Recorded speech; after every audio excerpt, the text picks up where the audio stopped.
Today's episode is brought to you by DeSanto Propane. DeSanto Propane is 4 generations strong as a trustworthy family-owned business with unmatched customer service. Go online at DeSantoPropane.com for more info or call toll-free at 1-800-752-4574. Since 1937, the difference has been DeSanto Propane.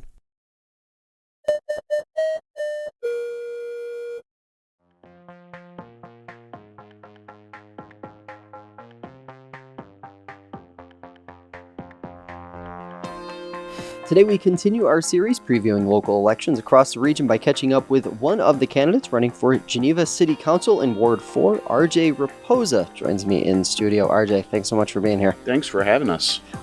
So easy question first. Why are you running? What made you want to run for City Council?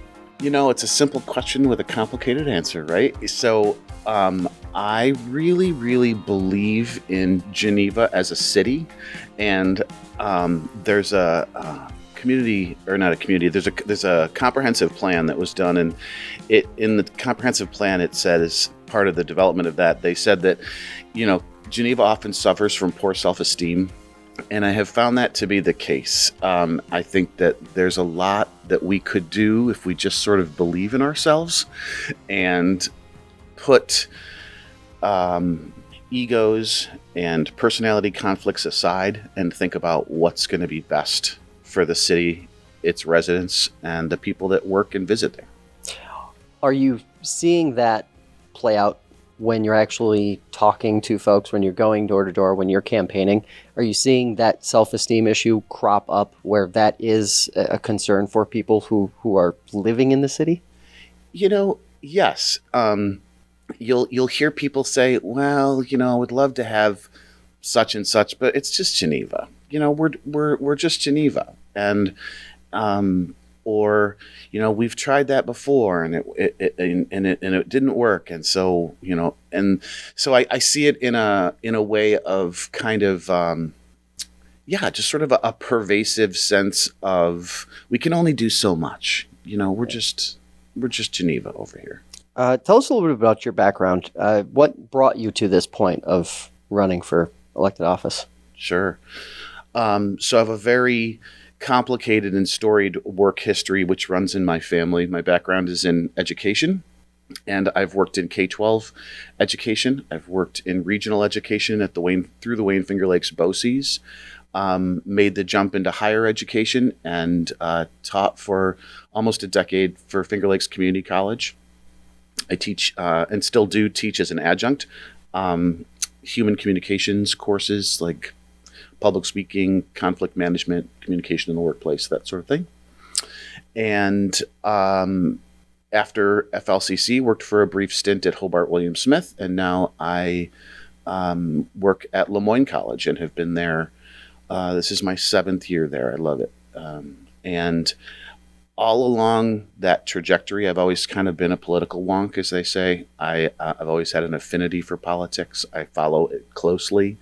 And in the last handful of years, as the current council has sort of repeatedly devolved into conflict over and over again, and kind of getting a reputation for that around the region. And I felt like, okay, you have a unique set of talents that you can bring to this, aside from being a lifelong Geneva resident, and having a close familiarity with the issues facing our city, but also have some of this sort of interpersonal management skill that can help pull us out of this kind of rut.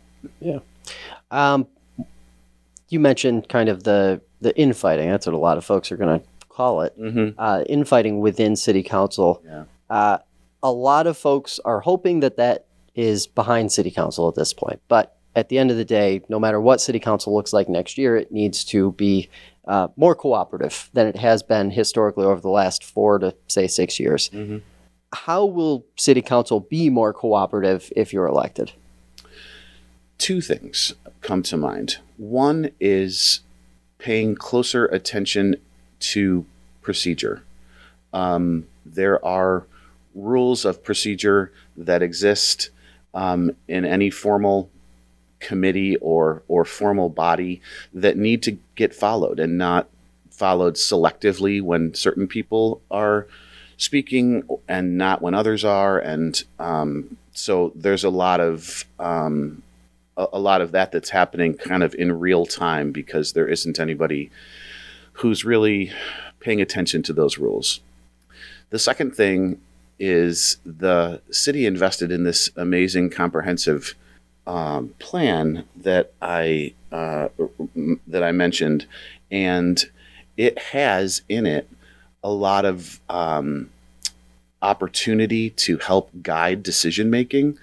So, instead of it being about what I think or about what you think or something like that, we can touch base with this document and say, okay, we said we were going to, make choices that, I'm trying to think of an example, make choices that preserve the natural beauty of Geneva.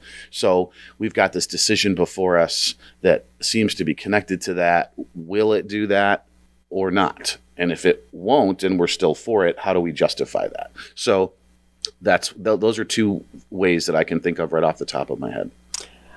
And you mentioned the natural beauty, and that segues really well into the environmental issues that the entire region is facing. Yeah. Whether we're talking about lake health and HABs, whether we're talking about landfills. Obviously, Geneva does have a lake to protect. It does have property that it needs to be concerned about, and also a landfill in Ontario County. Yep. Another one neighboring in Seneca County. Yeah. When it comes to those issues, what are you hearing from voters, and what would be your approach to them as you move forward?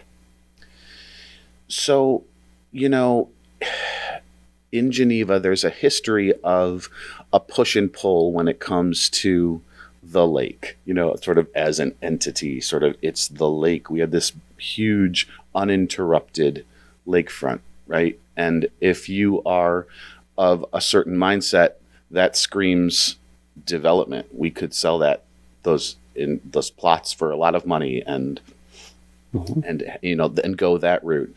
The other kind of side of that argument is, no, look at some of the other communities in our area and how they've sort of decimated or their lakefront or cut it off from most people that don't have the means necessarily to purchase a six-figure condo on a lake. And so I think there's the development conversation, and if we need development and it's not there, then where is it? Is a good conversation to have.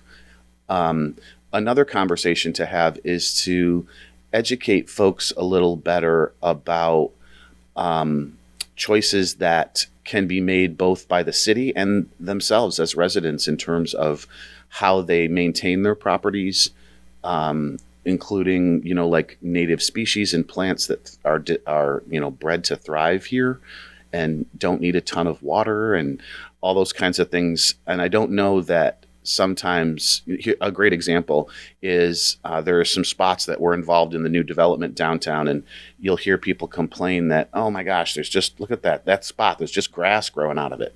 Well, actually, that grass is designed to be growing there because it's, taking up groundwater and sequestering it there. So, Yeah. Just being a little bit more transparent and communicate and talk to people about decisions that are being made. You mentioned the lake and lake frontage being this kind of like economic development prize, depending on how the city may or may not approach it. Yeah.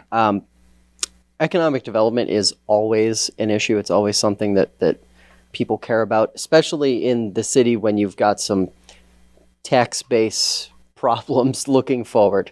When you think economic development, whether it be specifically in your ward or just across the entire city, how would you like to see City Council approach it? Approach economic development? Yeah. I think that when you approach economic development, you have to sort of remember which is the cart and which is the horse, because economic development actually starts, in my opinion, with community development. You have to have the amenities, the resources, the infrastructure for folks to want to come to your municipality and build and or expand or those sort of elements, classic elements of economic development. This isn't a different era where you're chasing Target to come and build, and you're chasing, some we need a Chili's or something. That's not the game anymore. Even some big manufacturer, that just isn't the way of economic development anymore. It's smaller, it's more personal. And so when you're thinking about attracting individuals and people, you need to be thinking about, why would they want to live here? They don't care about pilots and tax abatements and those kinds of things necessarily. They care about having an uninterrupted lakefront where they can run or walk their dogs or ride a bike and have a thriving arts community at the Smith Opera House or music on Linden, a thriving restaurant environment. So I think it's important to think about where those things fit in to the conversation about economic development. Housing. When I say housing, what comes to mind? Not enough in a short answer. So the Ontario County, I participated in one of the readouts that they had of their report that they put together about housing in Ontario County. And it's a tough situation because there isn't enough affordable housing, and moving away from this idea of what does affordable housing mean. And for me, I think about housing that is affordable by folks that are actually working in your community. They're not just retiring into your community or commuting out to a suburb, to Victor, Rochester, Syracuse, to work. They're actually living and working in the city, and can they afford to purchase a home? There's a lot of attention to senior housing. Obviously, it's a hugely impactful and fast-growing population. Absolutely. Got to think about it. But what I like to inject into the housing conversation is something that doesn't get talked about, in my opinion, enough, which is that folks that are in my world that are in their 30s, 40, in that little window, lovingly sometimes called millennials, much disparaged, unfortunately for them. But when I talk to them, they can't even conceive of buying a house. Like, this isn't even, my rent is so high, I don't know how I would even save for a down payment. This just isn't something that's even on my radar screen. And I just find that really sad. Really, really sad. What can, and I'm with you there. I hear that as well. Mm-hmm. What can a city do? What role can a city council have in steering through that very difficult, those very difficult waters? Because that's not necessarily a problem that a city can solve. But what role would you like to see city council have, especially knowing that the county is going to be taking some sort of initiative now that this 141-page housing study is out there, complete, and in the record permanently? Mm-hmm. So one of the things that the council has had and has been struggling with, and I think could do more with, is taking care of what some people call zombie properties. So there's a bunch of properties in the city just sitting there that some faraway owner, that who knows who they are, sometimes people claim they don't even know who they are, is just sitting on, and they're and falling in on themselves. And I think that's a great opportunity to be able to either have incentives to rehab properties like that, or raise them and have that spot controlled for price. There's things that also city council can do around zoning, so that there can be more medium density housing that allows more folks to to be clustered together as far as, how close houses can be and all those kinds of things. So those are two things in particular. But I also think that there's things that can be done around rent, because I think that skyrocketing rents and dreams of homeownership are overlapped. If I'm renting and I'm hoping, how am I ever going to do that if I'm paying, I think the average, I don't want to misquote it, but it was something like $900 a month or something like that was in that housing report from Ontario County. How could I ever save enough? So I think that there's, I've been talking to folks about, are there ways that a person could purchase a property, rehab it, and for rental, and then in return for a tax benefit, have the rent capped, so that folks can be seeing themselves moving forward. Yeah. Before we shift gears and get to a different topic, I'm curious. You alluded to it a little bit with the need for senior housing. Yeah. We had the report last, I believe it was beginning of September, basically pointed to the growth of the 65 plus population throughout the entire region. Mm-hmm. Growing some 40% over the next, 15-ish years. Yep. How much of a concern is that to you when you're thinking about the long-term health of a city of Geneva, when that population is growing and perhaps some of the folks you're seeing at FLCC, at HWS, are opting to leave rather than plant roots in a place like Geneva? So you're asking about seniors moving in, but younger folks moving out. Yeah, all of those. I mean, every other, in that study, every other population demographics was shrinking between 7 and 14%. Yeah.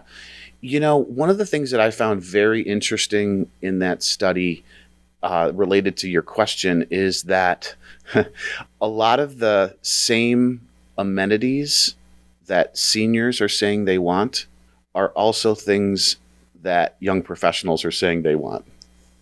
So maybe we need to be thinking about some mixed use situation where I want to have amenities close by. I want to have fitness facilities. I want to have low to zero maintenance. All those different kinds of things. If this is what these two groups want, then why does it need to be mutually exclusive? When somebody's wonderfully rehabbing one of the empty school buildings in our area, and it's for senior housing. Well, why not make a portion of it senior housing and a portion of it affordable housing for young folks? Seems like a very reasonable answer, right? Right. And that was a great conversation at the meeting I went to. Public safety. Yeah. Been a hot button issue for City Council over the last 4 or 5 years. Not as much of one now, it seems. But what's your approach there? What would be your philosophy as City Councilor if elected with regard to prioritizing public safety as much as city residents want it to be? Yeah, you're absolutely correct that it is one of the hottest topics. Those of us that were involved in previous attempts, I was a part of the short-lived police review board, and there were a lot of assumptions made about the folks that participated in that process. What I want to start with is thinking about community safety. I want everyone to feel safe, whether you are living in Geneva, regardless of your socioeconomic status, if you're traveling through Geneva, if you're a tourist, if you're, whatever the reason for your presence in Geneva, I want you to feel safe. And it's hard for some people to come to terms with the fact that there are residents in our city who do not feel safe there because of structural issues that have existed in our community and across the country since the founding of our country, you could say, so that have been left to fester. And so, I don't think I'm a middle guy. I work from the middle. I know that what most people want is that sense of safety. They know that a police officer is at risk and is in danger every single time they go to a call. I want them to feel as safe as possible. They need the cooperation of the community in order to solve crime. That means trust. So, how can we get to a place of trust where folks are feeling like we all have each other's backs? And there have been attempts, and I hope that, there was a police reform and reinvention collective that was working for a while that did include police officers, which I think is super important. It included community members. They did some big things, including, rewriting a use of force policy. They did some big stuff, but then ran smack dab into COVID, like so many different things, and it has never bubbled back up. So I think I would like to reestablish lines of communication so that we can get back to a place of trust. Fire and EMS. Obviously, city relies on a host of different agencies for coverage overall. But that is a concern across the entire region because of volunteerism, the decline of volunteerism. Any concerns there in terms of how the city is able to continue providing service when it comes to someone's having a medical emergency at home, house, car accident, those sorts of things, so that residents do feel good about living in the city, given that there isn't an unlimited pot of money to be throwing at these things. What would you like to see City Council do to at least stay where they are, if not improve, over the next 2 to 4? Wow. So I think, first of all, my first thought with questions of this nature are about equipment and technology. I think that the folks on the front lines need to have the equipment that they need in order to enter a place safely, respond to fire, all those kinds of things. And it's expensive. The equipment is incredibly and profoundly expensive. External funding for fire and EMS equipment is certainly not something that I am super knowledgeable about, but I do think that I'd like to do some research, or have the city do some research on, are there grants that we can apply for? Is there federal money for, reimagining how public safety, fire, EMS is getting done, so that there are efficiencies of scale. The other thing that I think is both on the public safety side, both police and fire/EMS, is adequate training for mental health emergencies.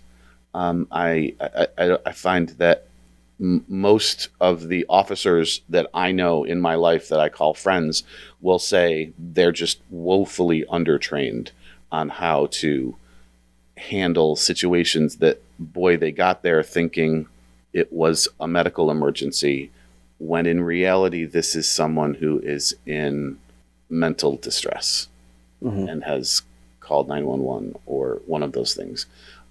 So I think that I'd like to get that to be more a part of the conversation than it is now. And my last question for you, Ward 4 residents who want to learn more about your campaign, where can they do that?